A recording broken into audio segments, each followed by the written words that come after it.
Hi everyone, it's Deb from Deb's RV Services and welcome to today's video. I want to talk to you all about life safety alarms in an RV.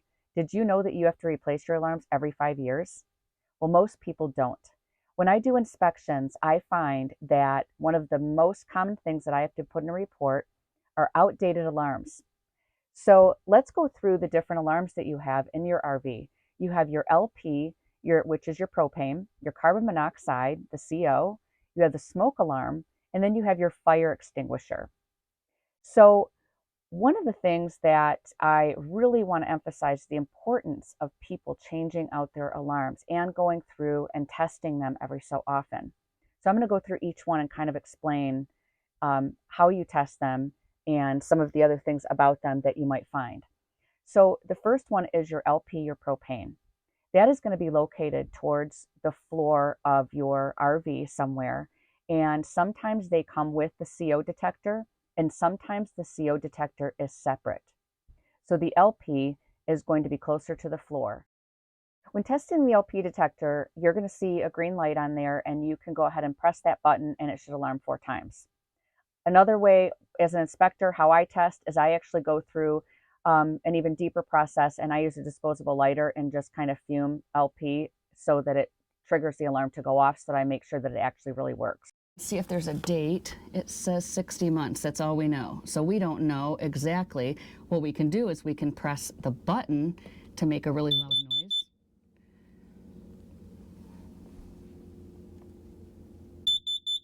So even though it shows green, this could still be out of date. And another way to test it is I can take a lighter and I can have it just disperse propane near it and see if it goes off. There we go.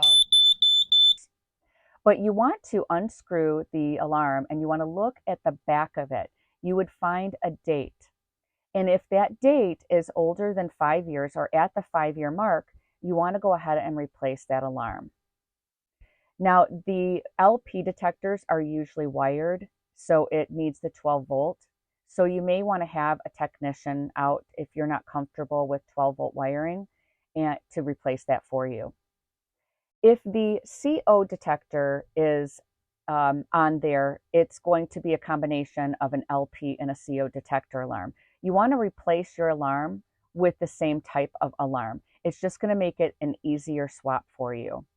But LP is super important because if you have propane on your RV, you're talking anything that you run, your furnace, your refrigerator, your water heater, all those things require LP. So if you have a lot of propane running through your system, please make sure that your LP detector is working properly. The next one is your CO detector. Now, if the CO detector is in combination with the LP, you're just going to swap that out. But if it's separate, it's going to be up on the wall or it's going to be up on the ceiling along with the smoke alarm in 2 separate areas because carbon monoxide is the same density as air, so it doesn't actually require it to be lower to the floor like LP. So it's going to be up higher with the smoke alarm. So you're going to do the same thing over there. You're going to press and hold that button and you should hear an alarm, but you're also going to take that out. You're going to look on the back and you're going to check the date. And the same with the smoke alarm. You're going to go ahead and you're going to unscrew that and you're going to check the date. Even if all of these alarms go off, I'm still checking the date because sometimes the sensors become faulty. And a lot of times you will get a false alarm, it might get super sensitive or whatever. So, you could have it going off on you when you don't really, there's really no danger. So you want to make sure that they're working properly. And something else that I want to really go over and emphasize is the importance of using an RV rated detector. So they go through rigorous standards and testing for their certification for these alarms. And I had a class by Safety Alert, which is one of the manufacturers that supplies these alarms, and they're a very popular manufacturer.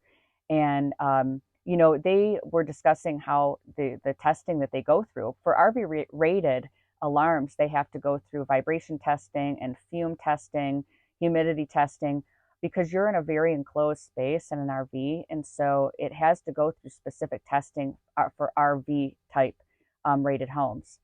So you don't want to replace it with a residential. And I know, some people have done that in their RVs. So I really want to make sure that you know and you're aware to replace it with the proper type of alarm.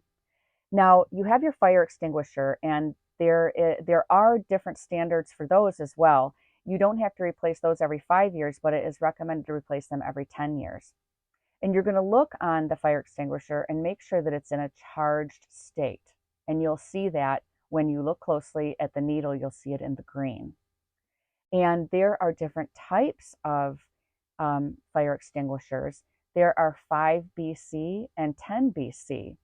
So the older standards used to be that any travel trailer or fifth wheel was just needed the 5BC, and then motorhomes needed the 10.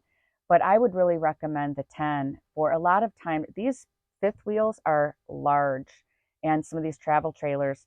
So it's really about the bigger the space. If you have a tiny little travel trailer, you can probably have the 5BC rated one, but it needs to be 24-inch, mounted 24 inches from the door. So you want to make sure that's in the proper place. I've walked into travel trailers and motorhomes where they took off the fire extinguisher and they put it inside of like a cargo area or a cupboard, and that's not safe.